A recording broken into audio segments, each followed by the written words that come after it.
తప్పది. ఎంత జరిగినా కానీ చేయకపోవడం. దీంతో పాటు సార్ నియోజకవర్గానికి పవన్ కళ్యాణ్ గారి ప్రతినిధిగా నాగబాబు గారు ఉంటారని ప్రచారం జరిగింది. ఆయన 2 రోజులు వచ్చారు, ఈయన శంకుస్థాపనలు చేసిన వాటికి ప్రారంభోత్సవాలు చేశారు, వెళ్ళిపోయారు.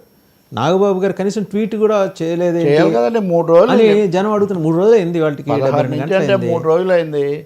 అక్కడ ధర్నాలు చేశారు, అంబేద్కర్ విగ్రహం దగ్గర ధర్నా. మొన్న అంబేద్కర్ కూడా చేశాము. వాస్తవంగా 2 రోజుల ముందే అంబేద్కర్ జయంతి.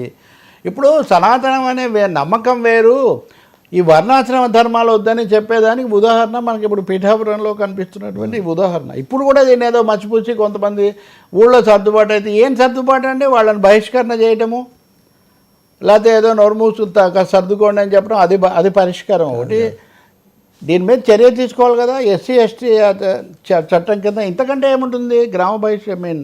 సంఘ బహిష్కారం కంటే ఉందా అసలు ఇంకా భారతదేశంలో? మీరు ప్రస్తావన చేశారు కాబట్టి ఒకటి అవుట్ ఆఫ్ కాంటెక్స్ట్ వెళ్ళి మాట్లాడుతున్నాను సార్. చిలకలూరుపేట బస్సు దహనం కేసు మీకు తెలుసు, దాదాపు 30 ఏళ్ల క్రితం జరిగింది అనుకుంటా.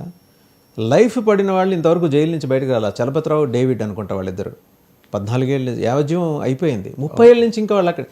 ఇప్పుడు ఇంకేంటి సార్, వాళ్ళు బయట సమాజం, వాళ్ళ పిల్లలు ఎట్టున్నారో వాళ్ళకి తెలియదు, వాళ్ళ కుటుంబాలు ఎట్టున్నాయో వాళ్ళకి తెలియదు.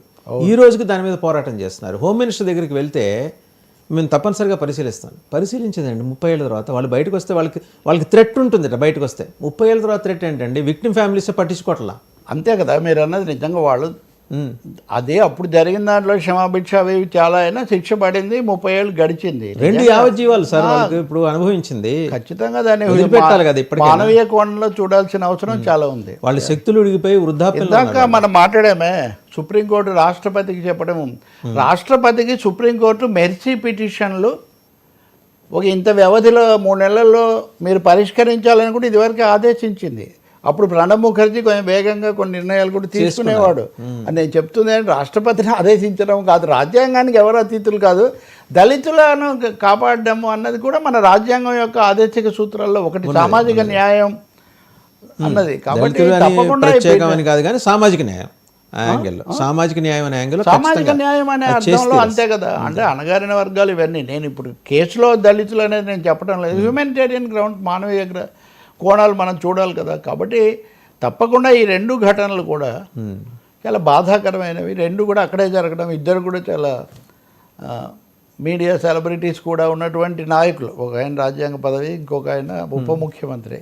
ఇంకా ఆయనే కదా ఇప్పుడు ఏపీలో పీ ఫర్ పవన్ అన్న పరిస్థితుల్లో తప్పకుండా ఆయన జోక్యం చేసుకుంటారని నేను ఆశిస్తున్నా ఈ రోజు లోపల. విశాఖపట్నంలో ఎంతో మందికి ఎన్నో సహాయాలు చేస్తుంటారు. ఆ అభాగ్యుడికి కూడా సహాయం చేస్తే చాలా చేయాలి. ఆయన తత్వం ఉందండి, ఉంది కాబట్టి ఆయన వ్యక్తిగతంగా కూడా చేయొచ్చు. రెండోది, ఈ ధోరణిని నేను సహించడం లేదన్న సందేశం ఆయన ఇవ్వాల్సిన అవసరం ఉంది. ఇప్పుడు సనాతన అని నేను చెప్తున్నప్పుడు నేను ఈ కులాల దొంతరణను నేను ప్రమోట్ చేయదలుచుకోవట్లేదు అనే మెసేజ్ ఆయన దగ్గర నుంచి పోవాలి. It should not be A social